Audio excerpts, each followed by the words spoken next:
Hi, and welcome to Capturing Christianity. My name is Cameron Bertuzzi. I'm so glad that you're here. On this channel, I'm exposing you to the intellectual side of Christian belief. Most skeptics today believe that the followers of Jesus that claim to have seen him were merely hallucinating. In a similar way, some people think that they saw Elvis after he died, and so this is a common explanation that skeptics will give in response to the argument from the resurrection, from the historical facts of the resurrection, is that they'll say, well, these guys, the disciples, these other people, the 500, so to speak, that were thrown in there in 1 Corinthians by Paul, all of these people were just hallucinating. That's really what happened. That's what explains what happened there. And so that's what we're looking at today. I've actually got a medical doctor here with me to talk about this hypothesis. Let me pull him up here. His name is Dr. Joseph Bergeron. And as I said, he's a... Bergeron, is that it? Yes, sir. Bergeron. Sorry about that. Well, today he's... in 2015, he co-wrote a paper with Dr. Gary Habermas, basically refuting this hallucination hypothesis. It's a really interesting paper. I recommend that you guys read it. It's linked in the description of the video, so go check that out. And like I said, you can just click it, read it. It's a great little paper. I also wanted to mention that I am giving away. So Dr. Bergeron has written a book called The Crucifixion of Jesus. Hopefully you guys can see this. Crucifixion of Jesus. And it's the foreword is by Gary Habermas, and it's basically all about the resurrection of Jesus from the perspective of a medical doctor. It's really, really great read. Highly recommend that you get this book. It's linked in the description of the video. Also, I am going to be doing a giveaway at the end of this live stream, so I want you guys to stick around until the end. I'm actually giving away 3 copies of Dr. Bergeron's book, so make sure to stick around for that. And with that, well, let's just go ahead and get into it. So, Dr. Bergeron, take about 60 seconds and inform our audience who you are, what you do, some of your credentials. You say you're a medical doctor. What does that actually mean? It means I graduated medical school in the United States. I'm a physician. I've been in practice for over 25 years. I'm a specialist in physical medicine and rehabilitation. A lot of people don't know what that is, but my practice is basically something similar to non-surgical orthopedic care or non-surgical care of neurologic injuries, evaluation and management. The way that I got into studying the crucifixion was because I've done a lot of medical legal work through my career, and so it fell to me to receive a box or boxes of medical records, have to look through it and put together what injury the patient incurred, what was the mechanism of injury, what impairments would be associated with that, prognosis, and so forth. So as I started to study the crucifixion and found that physicians kind of really didn't agree about what Jesus' cause of death was, I thought, well, I don't get that luxury. I have to figure things out and give a precise and logical answer. And it just seemed to me that a careful study of the facts would render conclusions that were medically reliable more likely than not, and which is the standard that's used in a court of law. So that started me into writing a peer-reviewed medical journal article for the Journal of Forensic and Legal Medicine, and then after that, looking at hallucination hypotheses for the story of Easter, and seeking to, those that propose those kinds of ideas seek to explain away the disciples' belief in Jesus' resurrection. Right, and that's what we're talking about today, is the hallucination hypothesis. And so there's 2 things from you that I'm telling the audience about. One of them is the book, which some of you have mentioned that you really like the cover of the book. It's really, really pretty, if you can see that. Yep. Beautiful cover art, so congrats on that. But the next thing that I'm telling you guys about that you should check out is the paper that he co-wrote with Gary Habermas. It's on the YouTube. It's in the description of the video, so if you guys want to go check that out. And that's the topic of today that we're discussing, is the hallucination hypothesis. So let's get clear on that. Like, what is the hypothesis, the hallucination hypothesis? Well, a hallucination is an experience in the conscious mind through the five senses, one or more of the five senses, without external stimulus, but it's real to the conscious mind of the individual. That's what a hallucination is. And so I was going to say that I learned recently that there are, like you mentioned, it's to the five senses, so it doesn't just have to be to sight. I know someone who has tactile Correct. hallucinations, so it feels like they have spiders crawling over their arms. Yes, that's a salient point. Most hallucinations are really unpleasant. They're not warm, fuzzy talks with your savior. They're someone in delirium tremens or the DTs with alcohol withdrawal. They might see snakes crawling in the bed or elephants walking in the room, or the classic descriptions. Those are unpleasant and scary. Patients that I've seen that suffered from hallucinations, the hallucinations, again, were bad. They were telling the individual to jump out of the window and try to kill themselves or light themselves on fire or various things like that. People that suffer from hallucinations are sick. And that is missed by the proponents of the hallucination hypotheses, if you want to call it that. The first historical reference to anyone suggesting that the disciples were hallucinating was in Origen, was the debate with Celsus and Origen. Celsus was a second century philosopher, and that's the first time we find this kind of idea entering into written historical texts.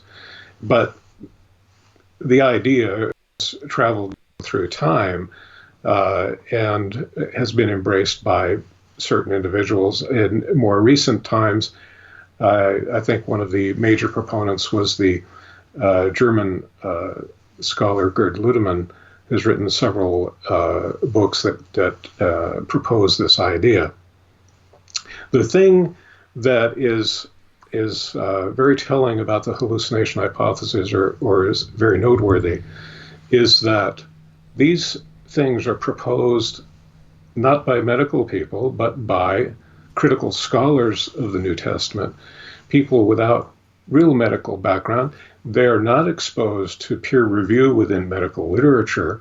They appear in books and debates and things by critical scholars, and they're not exposed to analysis by the more specialized readership within the medical community.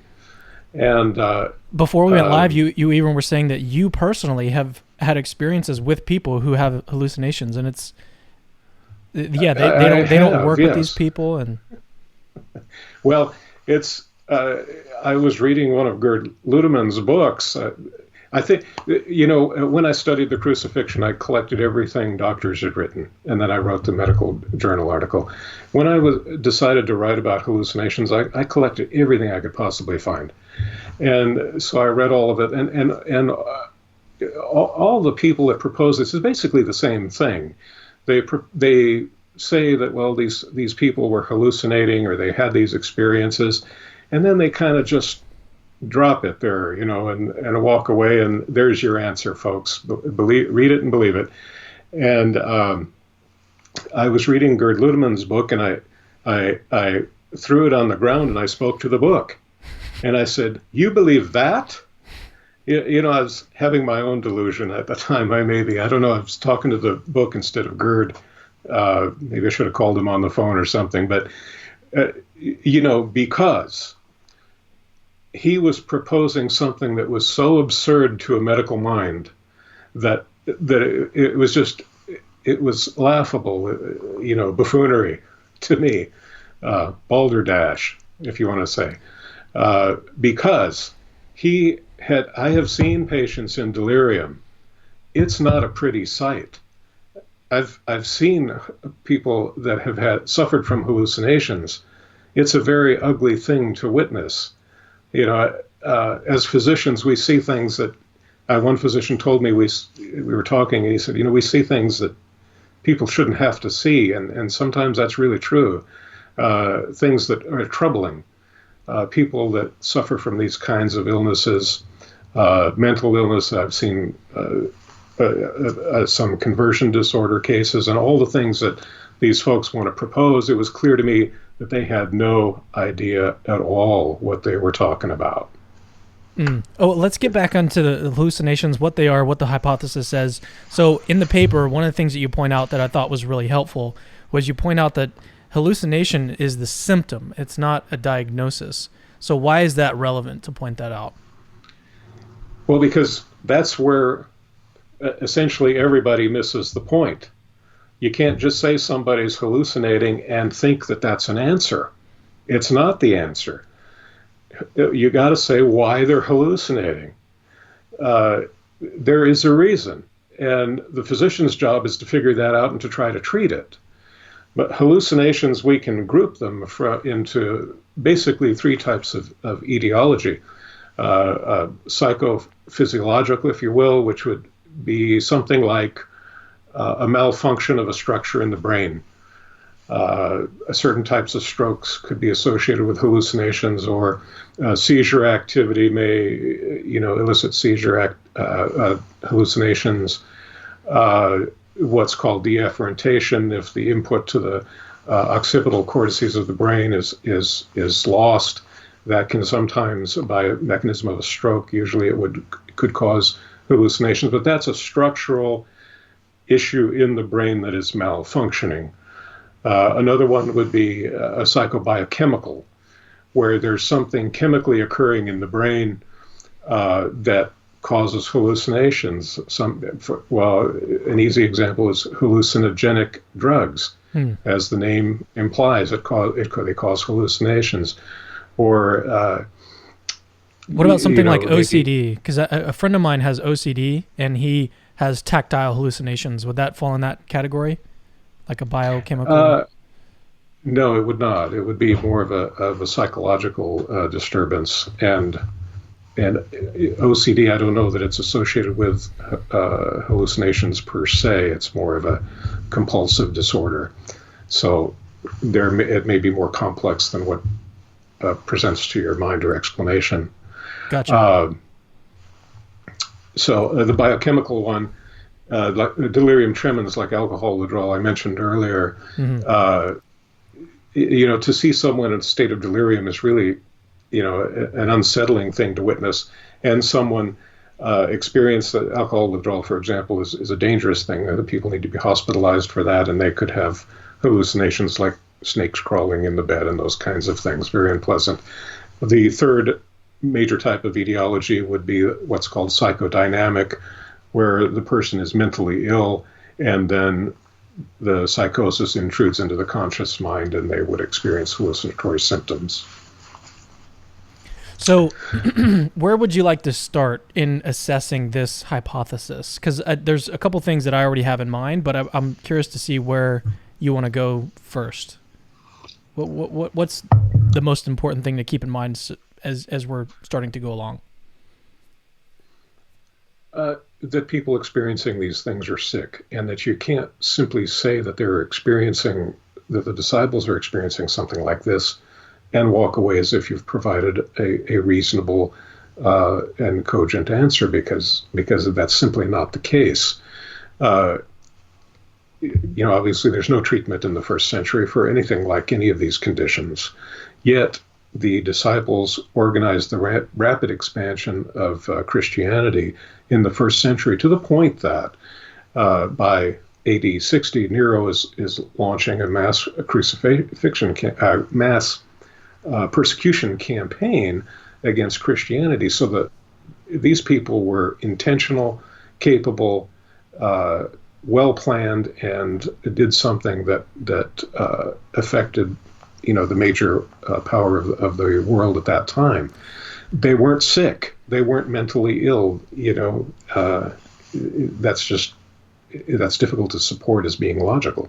Yeah, I've actually got a quote from the paper. It says, quote, "Person suffering from psychosis in Jesus' time, not having benefited from modern medical treatment might well be considered lunatics or demon-possessed, for example, Matthew 4:24.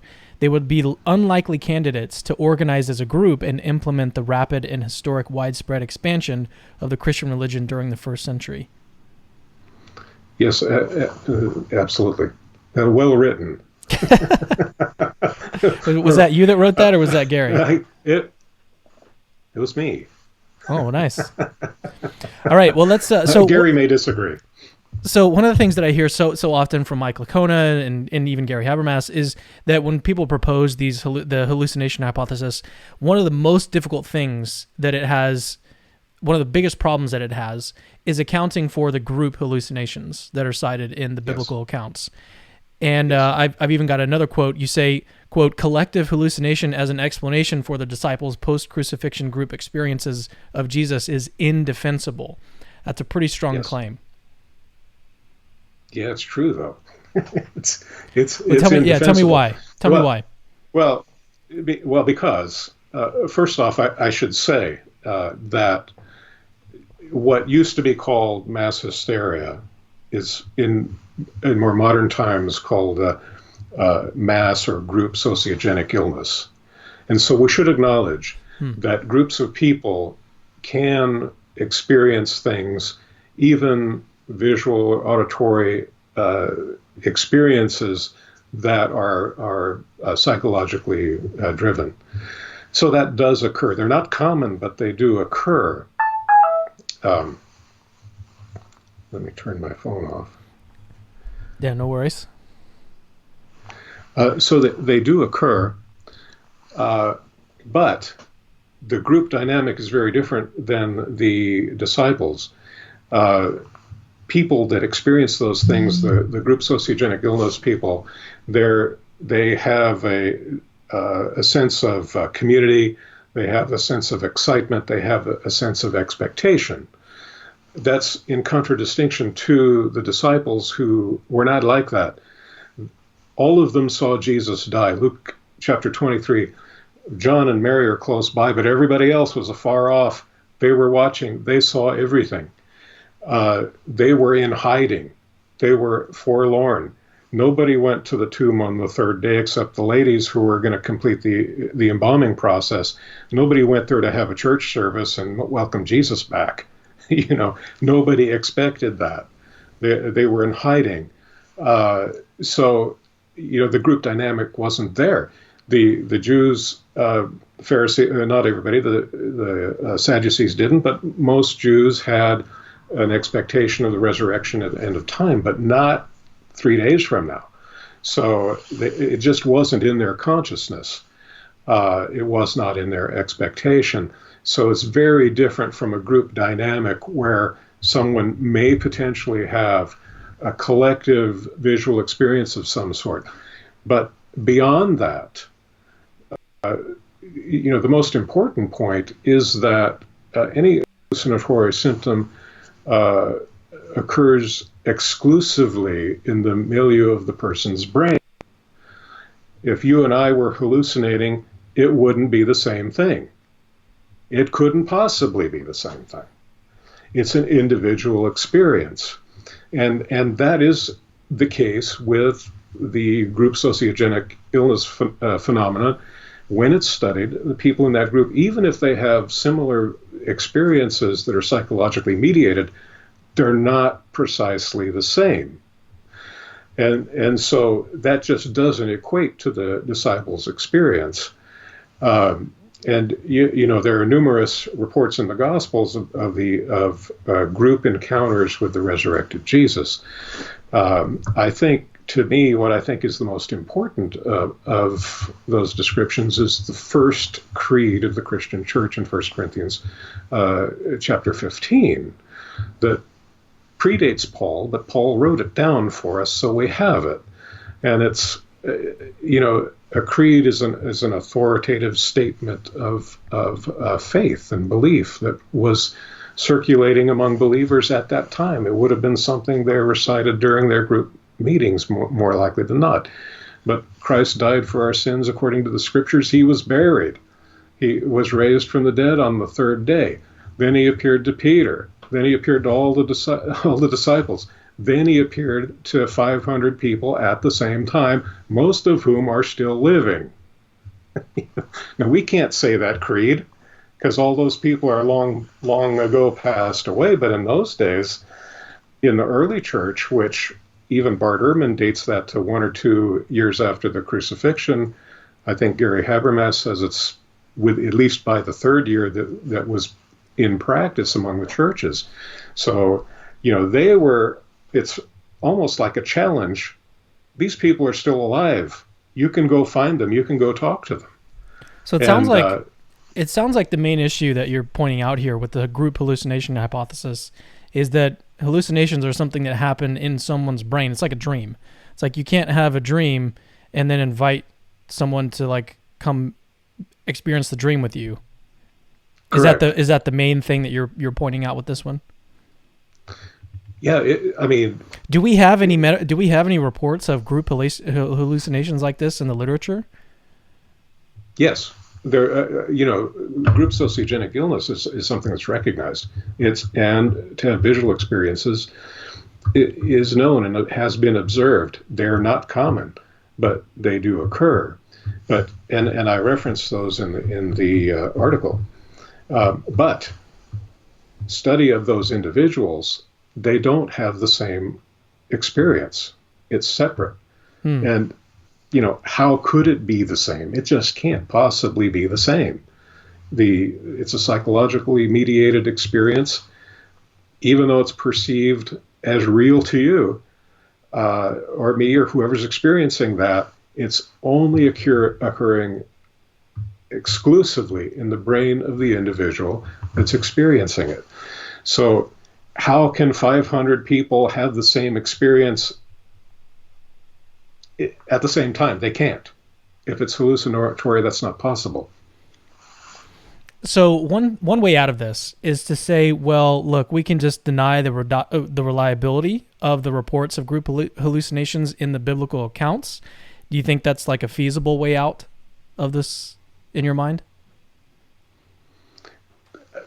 No, I mean, that. And in chapter 2 of the book, I go into a lengthy discussion about why we know that the Gospels are reliable eyewitness accounts. And there's, extensive history that shows that the Gospels were written by who we know that they were written by, and it can be traced back, and the accuracy has been preserved through time. So we know that those things. You can say they weren't true, or you could say whatever you want to say, but to say that they have been corrupted doesn't follow. To say that they are something different than what the writer intended, that doesn't follow either. So those things, the Gospels can reasonably and reliably be taken as eyewitness accounts by the people that knew Jesus best, and that they record what they saw and what they heard. If you want a deeper defense of that, I would just say check out the book, right? And it's actually a good time. Chapter 2 of the book, and this is a good time to mention that we are going to do a giveaway at the end of this stream. I'm giving away 3 signed copies actually. He was kind enough. Dr. Bergeron was kind enough to sign them. I don't know if you guys can see that. He signed them down here, and anyways, 3 signed copies. I'm going to give them away at the end of the stream. So just pay attention, stay tuned. Don't go anywhere until we finish this out, and I'll let you know how to enter and everything at the end. And we also are going to do Q&A, so stick around for that in probably about 5-10 minutes, so just hang out. And so there's 2 other things I want to cover before we get into Q&A, and the first one is conversion disorder. What is that, and why don't you think it's a good explanation? First, I should say conversion disorder. The word conversion is completely separate and is unrelated to religious conversion. It goes back to Freudian psychoanalytic theory, where internal sort of conflicts or psychological pain would be converted into physical manifestations, symptoms. What a conversion is a suspension of neurologic function in response to some sort of psychological trauma. A classic example would be the person that finds their child drowned in the swimming pool goes blind. And there's not a physiological mechanism for that to occur. Yet those things, have happened. And I've seen a couple of cases myself, so, and they're troubling to see. You hate to see people go through those kinds of things. Mm-hmm. So they do occur. With people have proposed, the psychologist Carl Jung, this is the first that I'm aware of, proposed that the Apostle Paul had a conversion experience because he went blind for 3 days after he encountered Jesus.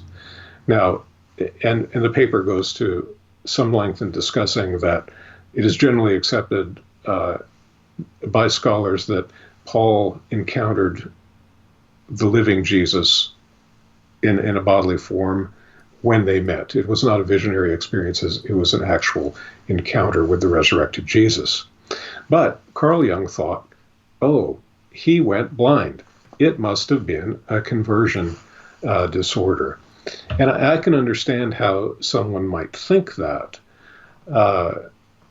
However, there are things that are really inconsistent with that.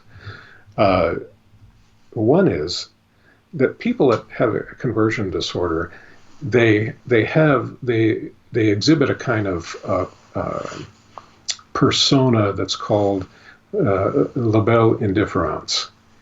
They kind of, it doesn't seem to bother them, It's like, I'm paralyzed, life is tough. It, as opposed to if you were paralyzed, I think you'd be really distressed and want to get to the emergency room immediately if that happened to you. But yep. People that are in a conversion experience, they have a very different demeanor about them. And it's unusual for a conversion disorder to be persistent. It generally subsides fairly rapidly. People come back to themselves and they kind of go on with their life. And that's at least one case that I'm thinking about right now that I saw some years ago. You have Paul, who makes this radical life change from being someone that is a persecutor to the point of death of Christians.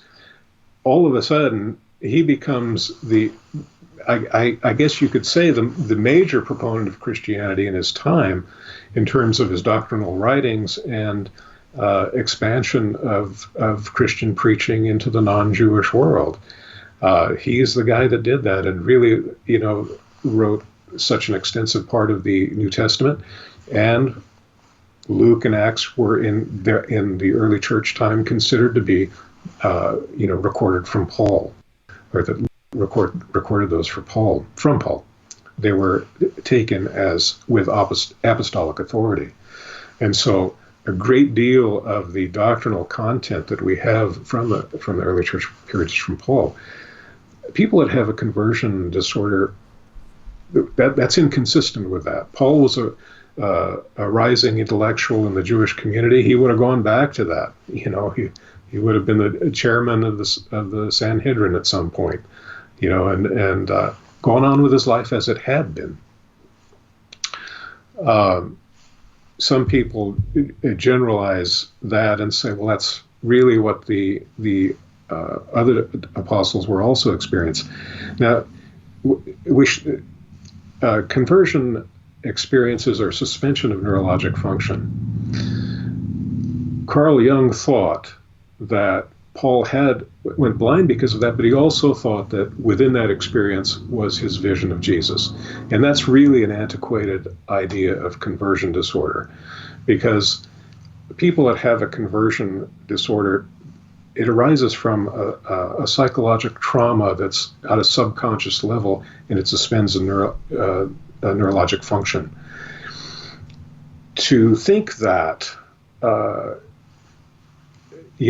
I really, really want to see Jesus, therefore I have the vision, or that conversion disorder works in reverse and creates a visionary experience, is really completely inconsistent with understanding of conversion disorder.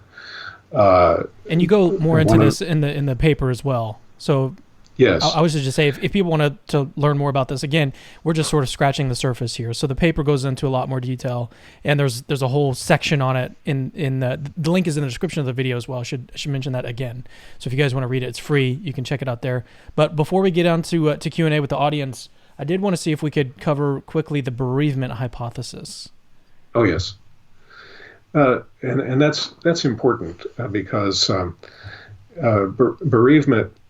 When my grandfather died, my grandmother told me that she had several experiences where she heard him calling her name, and those things very often occur at the interface between wakefulness and sleep. When people are about to fall asleep, there's some sort of what's called a hypnagogic experience where they're changing into a sleep mode. So those things are common, and they're not considered pathological. That's a normal part of grieving. Visionary experiences within bereavement are not very common, maybe about 4%. In complicated grief, where people are having, it's more severe and extended grief, it may be as much as 10% that they could have an experience like that. But they are generally transient. When people try to interact with the visionary experience, it dissipates.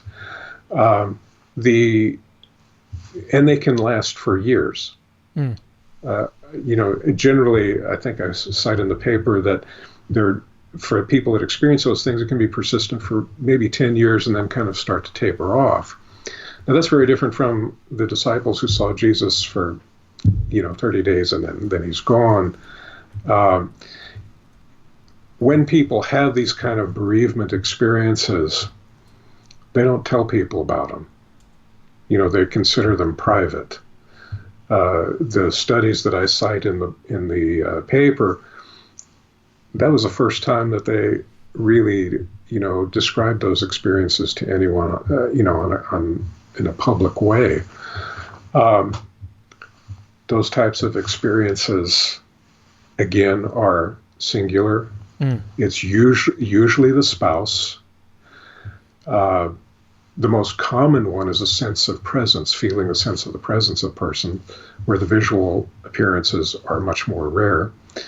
Again, they're private, so groups of people don't experience the same bereavement, and usually it's only the spouse. But it could be, friends or relatives, but it's usually the spouse. Are there any well-known skeptics that are proposing this bereavement hypothesis as an explanation? Well, the person I cite in the paper is Dewey Rees, who is a Welsh physician, and he identified himself as a Christian. His parents were influenced by the Welsh revival. He wrote a very important article in 1971, I think it was called Hallucinations of Widowhood. It was the first time that anyone looked at this and documented and studied it. So it was a very important article in that way. And clued us medical people into these are normal experiences. They're not pathological and some a part of grieving. He later wrote a book called Pointers to Eternity, where I think he overreached and said, well, this is kind of empiric evidence of eternity and spiritual experiences, and maybe it's similar to what the disciples experienced. But even he said, it really doesn't explain the group experiences. And it's noteworthy. It should be noted that when people experience these kind of things, in no way does it convince them that their deceased spouse has resurrected. I was just about to mention that. So let's do this. So we're going to head to Q&A, live Q&A with the audience. So if you have a question for Dr. Bergeron, leave it in the live chat and make sure to tag at Capturing Christianity. Write your question out, and it's just one question per person. Write it in the live chat, and I'm actually going to be able to bring it onto the screen so that we can all see it.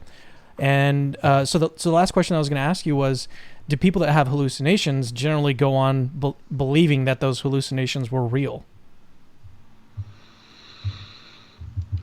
Like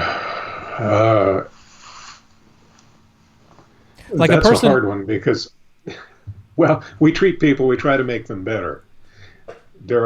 I've seen people that defied everyone's ability to make them better, to say that they persisted in hallucinatory symptoms would describe their life. So, yeah, now, when people are experiencing hallucinations, they may also kind of diverge from normal human experience.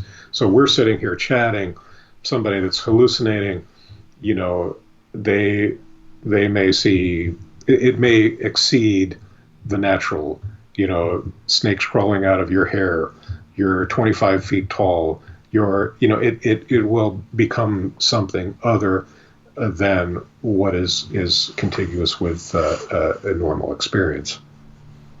All right, let's move on to questions. And so, again, you want to stick around to the end. We're doing a giveaway of 3 different sign books from Dr. Bergeron, which is actually sort of different from the content that we're discussing today. It's super, super good book. I really enjoyed reading it. And I also wanted to mention that I have something cool planned at the very end that I haven't done before. So, again, you want to stick around to the end of this. So, all right, let me get the first question up here. It's from David La Rosa. And this is my first time using the software. I've got it on the screen. Cool. He says, wouldn't the account that followers on the road to Emmaus missed the memo that a mass hallucination event was taking place be evidence against it if they failed to recognize Jesus? That was a mouthful. I can repeat that question if you'd like. I'm not sure I understand the question. Yeah, it's an interesting one. Wouldn't the account that followers on the road to Emmaus missed the memo that a mass hallucination event... It just went off the screen, so let me add it back here. There it goes. Yeah. I mean, because I think what he's saying is if you have different people experiencing group encounters with Jesus in different times and different places, that argues against a mass sociogenic illness sort of explanation. And yes, it's an interesting point and well taken. And again, that's consistent with 1 Corinthians 15, that you're having group encounters with Jesus at different times and different places for 40 days. Mm-hmm. And in the book I list all the post-crucifixion encounters and the scripture references for them. So there's a bunch. All right, here's the next question from Nick M. He says, Doctor, I am an attorney in New York State. I think. I like to consider my opposing counsel's best arguments as such. What's the best argument against your theory, and why is it wrong?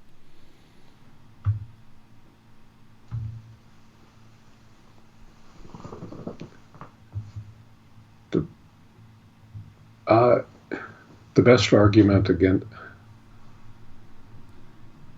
Yeah, we haven't put forward a sort of theory. What we're doing is we're sort of arguing against the hallucination hypothesis as such. So it's not... I think what I would, and I'm not sure if I'm answering you accurately, but when I started writing the paper, basically what I did was to take the explanations and deconstruct the logic of them from a medical perspective. And then I had Gary Habermas help me kind of interact with theological literature. So it's not a one specific thing, but I guess if I had to pick one thing, it would be that hallucinations are private, personal experiences. Mm-hmm. It is not possible for them to occur in a group setting, and that's not something I could make a credible case to the contrary. And I would say to the attorney, I've done a lot of courtroom depositions, and I wrote the book with the intent of speaking to what I think is an epidemic that occurs in our young people, that they go to college and 60 to 80% of young people that grew up in church depart from the faith, usually in their freshman year. And I wanted anybody to be able to pick up the book that knew nothing about Jesus and read it and get a clear sense of what was going on historically, what was driving the narrative, what happened from the nuts and bolts and nails and everything else on through the end, and why there is credibility to what Christians believe. And I guess I kind of really didn't even recognize till after it was all done that I had written it like I would write a report to take into deposition or to present to a judge. All right, next question from Stephen Chua. He says, Capturing Christianity, can hallucinations completely change a person's life principles? I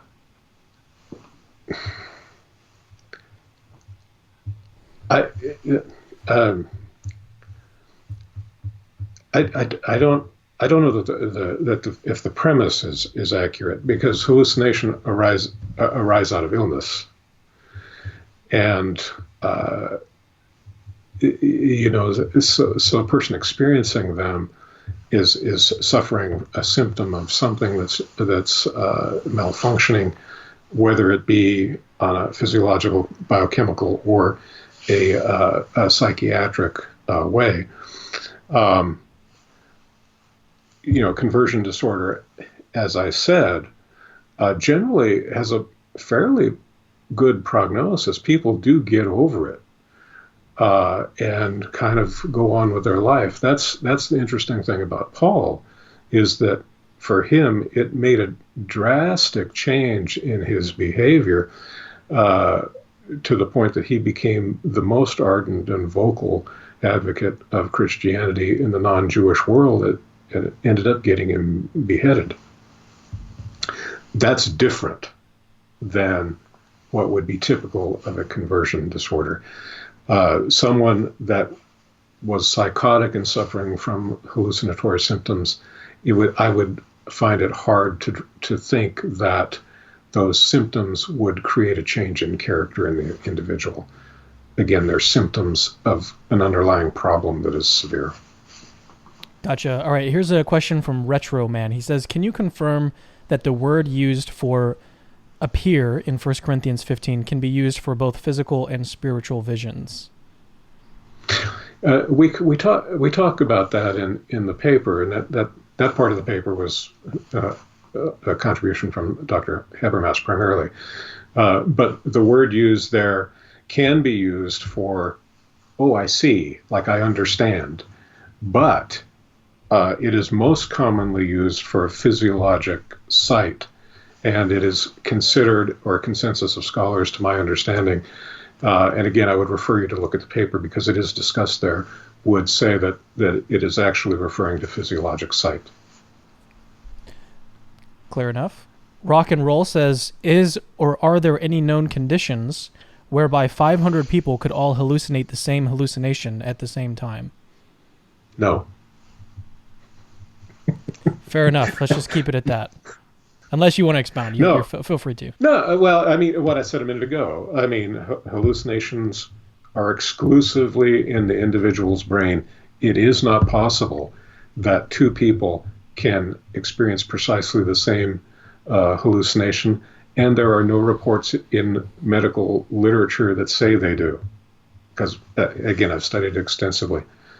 If you find one, I'd like to see it, because it's never happened. All right, next question. The resumption of an equitable temperature asks, what is the theological significance of Paul's post-conversion blindness?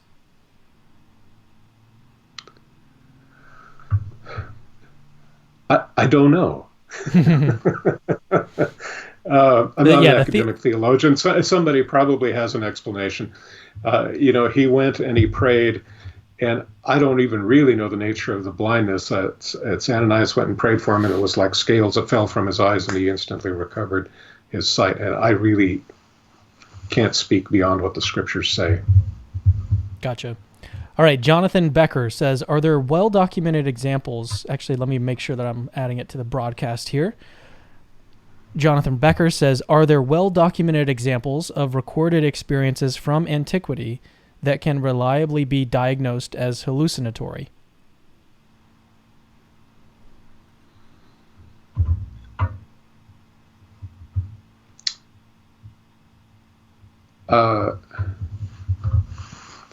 I don't know that I can answer that. I mean, I'm sure there are, but off the top of my head, I'm not thinking of an example for you. Right. And that would be a separate question from whether or not we could say that about the experiences that we find in the biblical sources. All right, 20 Faces says, what does he think about the swoon hypothesis, which states that Jesus did not die on the cross, but merely fell unconscious and was later revived in the tomb in the same body? This is a good one for you. Yes. Make sure you get one of the book giveaways, because it's hard to answer in a word. I would just say that Roman military discipline was austere. If you allowed a capital criminal to escape crucifixion, then you were going to be killed. The crucifixion team was going to be killed. If you were a Roman soldier and you nodded off to sleep on watch, you were going to be beaten to death. If you were on a crucifixion team and you let somebody escape death, you were going to be killed. And that's why there was a spear thrust into his side, because his body had been, you see, the centurion would have had the ability to pronounce death and recognize death. And so he went and told Pilate. Joseph of Arimathea had requested the remains of Jesus, but they're not going to release the body unless they know absolutely for sure, unequivocally, without a shadow of a doubt, that body is dead.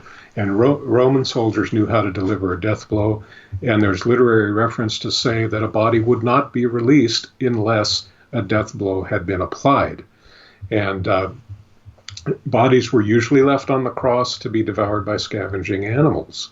That's why there are only two archaeological finds, because you could request the body for burial, but there's only two that have been found. One was in Jerusalem, dated to the 1st century. The second one was reported in 2018, April, that was found in northern Italy. Only two. The Romans crucified people for 6 centuries. Why aren't we finding mass tombs or anything else? We're not finding them. During the Servile or the Spartacus rebellion in 70 BC, the Romans crucified 6,000 people on the Appian Way, 120 kilometers from Capua to Rome. So, they used it liberally, hundreds of thousands of people over 6 centuries. So it was just not possible. Once you were delivered to the crucifixion team, you were not going to survive. Now, people have asked, has anyone ever survived crucifixion? And the answer to that is yes. Josephus, who was a witness of the Jewish war between 70 and 74 AD, saw 3 of his friends being crucified. Well, imagine that, how scary that is. So he went and he was able to get a stay of execution and pulled them down. One of them was nursed back to health, 2 died anyway. And the reason for that is once you hit a state of shock where the injury and insult to the physical body is so much, it doesn't matter what you do. You can go to an ICU and correct all the vital signs. The insult, the physical, biochemical insult to someone that is progressing in a state of shock gets to a point where it's irreversible no matter what you do. And that is discussed in great detail in the book. But to say that Jesus could have survived is really a misunderstanding of Roman crucifixion practices that are well understood. Which of these hypotheses do you think is more implausible? The hallucination hypothesis or the swoon hypothesis? They're equal. Equally. They're equal. They're equally my favorite bad. word. my favorite word in the book is balderdash, where I said the swoon theory is simply balderdash. It's my favorite sentence in the book. Believe me, I sweat over every sentence. I read over it hundreds of times, but it's not feasible. It's just not possible. All right, let's get to let's get. Go ahead. I was just going to add another question here from someone else. Gregory Yes. Alexson says, "Thanks for the Q&A. How common are hallucinations that diverge from experiences of common objects, like places, animals, etc., and focus more on complete fantasy scenarios?" So how common are hallucinations that basically include fantasy scenarios? I'm not sure I understand the question really. Hallucinations are unreal in their entire content, and so I guess that's fantasy, maybe. I'm not sure that I understand the question. I think he's thinking like in your dream, it's like almost like a fantasy world where sometimes there's like magicians or I don't know, wizards. So something like that, something along those lines of like a Lord of the Rings type hallucination. You know, to do a population study of hallucinations and what their content is, that information I don't know, and maybe it's been studied somewhere, but they're all outside the realm of reality, and most of them are very unpleasant to the patient. Again, voices telling the patient to light themselves on fire, to jump out of a window, to drink acid, these are the kinds of hallucinatory things that I've seen among patients, among other things they're ugly experiences. So this is not a question, but it's a comment that I want to just bring up and get your comments on. He says, BJ says, Dr. Bergeron has a great point. People who hallucinate are not of sound mind, and their words are not coherent to the average person. The apostles were of sound mind and body. Quite tough, in fact. Yes, that's a very good point. Yeah. People that were hallucinating and were ill to that level could never have orchestrated the rapid expansion of Christianity in the first century. All right, we have another question from Rod Sherwood. It says, as a doctor, how does he explain the dead rising, or are we just going to say it's God and take it on faith? Well, medical science in general cannot speak to anything supernatural. I would say it's not intended to. So for someone, and I recognize that a lot of people will just never consider the potential that God exists. I think to examine the resurrection of Jesus, you have to at least acknowledge, at least give it a chance and say, okay, maybe God does exist. And if so, then a supernatural event is possible. And some people will never say that. And so I recognize that and I accept that. But if you look at, and I discuss this in the book, if you look at the explanations for the resurrection that people propose, we've spent this time on hallucinations. They're not medically logical. That's not what happened. Well, they went to the wrong tomb. Are you kidding me? Everybody knew where the tomb was. It was a new tomb for a wealthy family. They put guards at the tomb. Everybody knew where it was. Well, they found an empty tomb, and so they believed that Jesus resurrected. Well, does an empty tomb convince anybody that a resurrection occurred? I tell the story, I don't know how we are on time, but I tell the story in the book of Dr. Charles Leal, who attended Abraham Lincoln within seconds of his assassination. Dr. Leal put his left small finger into the bullet wound and pulled a blood clot out. He did CPR and got vital signs back because when he found Abe Lincoln, there were no vital signs, no breath, no nothing. So he did CPR. got some vital signs back, and then he held his hand for 9 hours until he died because he knew he would die. And there's a phenomenon called terminal lucidity, where people rally at the point of death. And he thought he's going to hold Abraham Lincoln's hand so that if he rallies at the moment of death, he'll know that he had a friend. Now, in 1889, there was an attempt to steal Abraham Lincoln's body. It was bungled. It didn't actually get done, but there was an attempt to do it. Now, would Dr. Leal have thought that Lincoln had resurrected if he found the empty tomb? All of Jesus' disciples saw him die. Luke chapter 23, they were all watching. They saw him die. So to find an empty tomb would have been, to think that he resurrected would have been the farthest thing from their mind.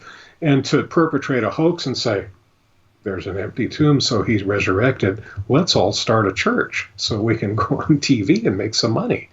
How nonsensical is that?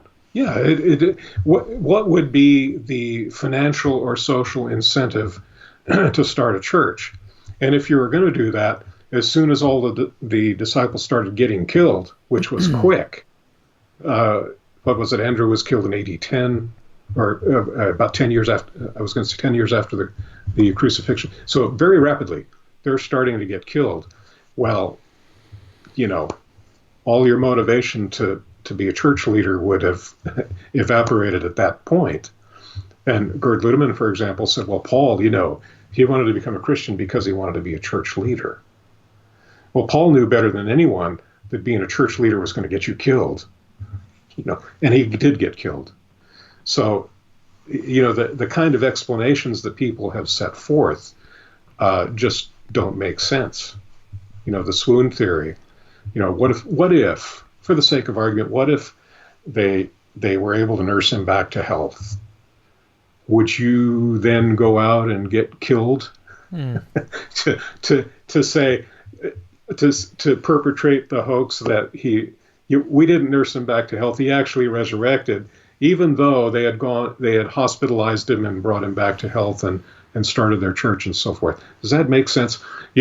Peter traditionally was crucified upside down because he didn't feel worthy to be crucified the way Jesus was, and he preached to his executioners until he died. Now, you can say that it didn't happen, but to Peter it was real. To the people that put their life on the line, and most of them, except for John, all the original disciples were executed, killed in some way, tragically, violently. So, to them it was real. All right, let's get to one last question, and then we're going to do the giveaway. So for everyone who's stuck around, it's about to happen. Well, let's do, so this last question is from Conrad Pepe. He says, as a doctor, surely he should recognize that these alternative theories are at least scientifically possible, as opposed to the dead coming back to life. Well, you can say anything's possible, but I go through the book and I talk about the logical tool that physicians use called the differential diagnosis, where when you present to me as a patient with your symptoms, I start to I start to look at what diagnosis can explain that. And then we examine the patient, then we do our testing and so forth, and then we start to stratify things based on logical plausibility. And so you can say that any of these explanations are possible, but when you look at the logical strength of them, they really fall flat very quickly. All of them, the wrong tomb, the empty tomb, the swoon theory, hallucinations, all of those don't make sense. They're logically implausible.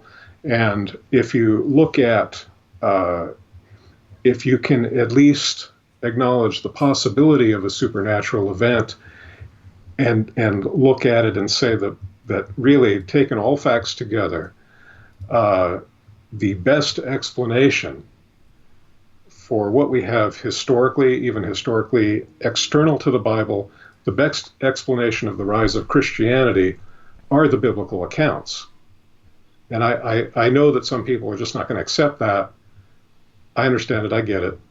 But you look at the logical strength of each of the arguments, and the best one is the biblical accounts. All right, we'll leave it at that. So let's go ahead and do the giveaway real quick. So like I mentioned at the very beginning, we're giving away 3 signed copies of Dr. Bergeron's book called The Crucifixion of Jesus, where the subtitle is A Medical Doctor Examines the Death and Resurrection of Jesus. So the way that this is going to work, it's just a giveaway that's happening today. So if you go over to my Patreon, patreon.com/capturing Christianity, it's also linked in the description of the video. The first 3 people that sign up at the $10 tier, I think that's tier 2 on Patreon, are going to receive this book. So if you sign up today, and if you sign up at the $10 tier or higher, then you're going to receive a copy of this book. So that's it. That's all you got to do. Head over to patreon.com and do that. Now, Dr. Bergeron, is there anything else that you'd like to leave with the audience before we close this out today? Anyway, I've left a link to if you want to get in touch with him, I should mention that. You can check the description of the video where I've linked his website. What is it called again? It's pretty clever. Crucifixiondoctor.com. There you go, crucifixiondoctor.com, and they can get in contact with you that way. Is there anything else they need to know about you? No, I'll try to answer questions as they come to me the best I can. And Great, if I can't, I'll tell you that. And you're also open to more interviews if people see this and they're Sure. thinking, I'd like to talk to him. He's completely open to that. So last thing I'm going to leave you guys with, and I'm going to start doing this from now on in my live streams. If you've watched this entire live stream from beginning to finish, what I want you to do, go in the comment section of this video and type, "By the way, the disciples didn't hallucinate." I want you to type that in the comments if you watch the entire thing from start to finish. So that's it. I really appreciate you guys hanging out with me today, and it's been a lot of fun. Thank you so much, Dr. Bergeron, for coming on, and maybe we can do something again in the future. Sure. It's my pleasure. Awesome.